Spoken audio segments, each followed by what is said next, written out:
Assalamualaikum warahmatullahi wabarakatuh. Salam sejahtera bagi kita semua. Semoga kita tetap dalam lindungan Allah Subhanahu wa taala, Tuhan yang Maha Esa. Jumpa kita lagi dengan channel. Ya, agak-agak pedas sedikit sajalah. Baru-baru ini kita diperlihatkan suatu contoh, kalau menurut saya sebagai masyarakat biasa, contoh yang tidak baik tentang penegakan hukum di negara kita ini. Contoh yang tidak baik bagaimana seorang ketua KPK menemui seorang yang sudah dinyatakan tersangka. Inilah, kalau menurut saya, barulah inilah kejadian. Selama ini ada seorang pejabat di negara kita ini, seorang gubernur yang sudah dinyatakan tersangka. Waktu itu sudah dilayangkan surat pemanggilan, dan KPK berencana waktu itu akan menjemput secara paksa. Tapi sayang seribu sayang, waktu itu gubernur ini dilindungi oleh rakyatnya, sehingga KPK tidak berani waktu itu untuk menjemput si gubernur ini ke kampung halamannya. Akhirnya didatangkanlah waktu itu dokter dari luar negeri waktu itu. Nah, tiba-tiba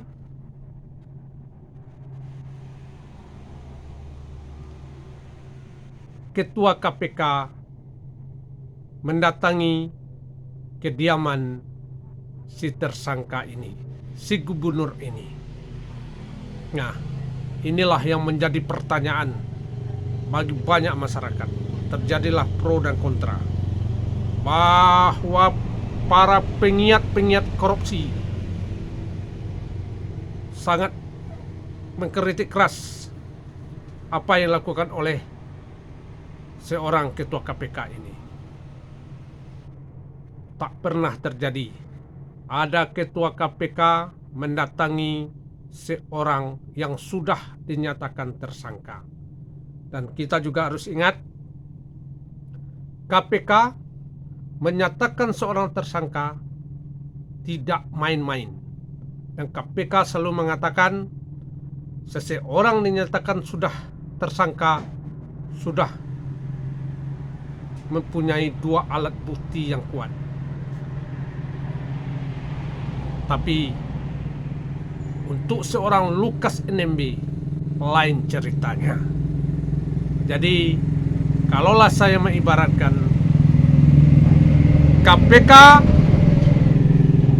sudah dikalahkan oleh seorang Lukas NMB. Nah, inilah yang saya katakan tadi, contoh penegakan hukum di negara kita ini. Jadi, tak salahlah, saya juga pernah mengatakan, di zaman era pemerintahan Jokowi ini, hukum kita amburadul, berantakan semua. Kasus Ferdy Sambo sedang berjalan sekarang. Kasus Kanjuruhan, tragedi Kanjuruhan pun tidak tahu. Yang juga kita lihat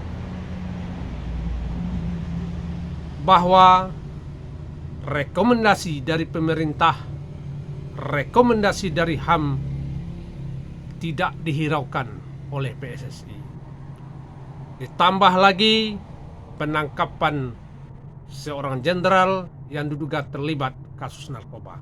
Nah, sekarang juga diperlihatkan bagaimana seorang yang sudah dikatakan tersangka, kita lihat, bisa mengatur semuanya, bisa mengatur penegak hukum. Sehingga apa?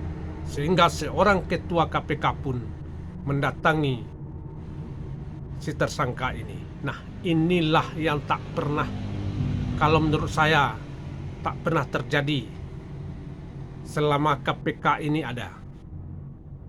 Banyak sudah ditangkap oleh KPK.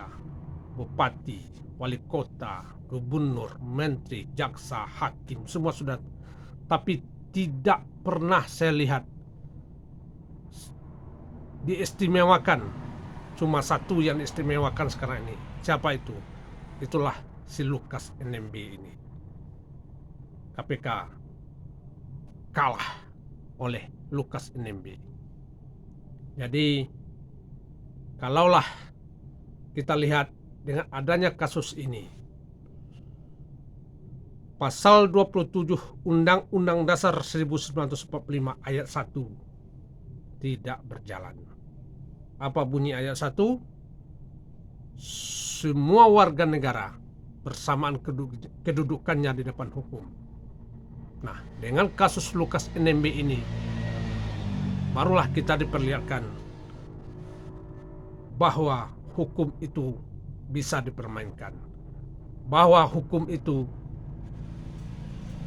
tajam ke bawah, tumpul ke atas. Sekali lagi saya katakan, ini adalah contoh yang tidak baik dalam penegakan hukum di negara kita ini.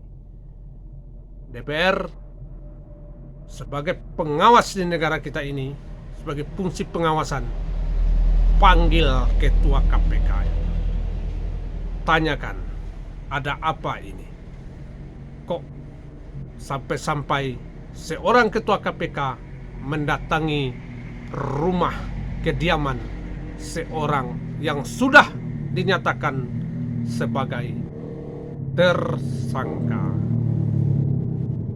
Cukup sekian dulu.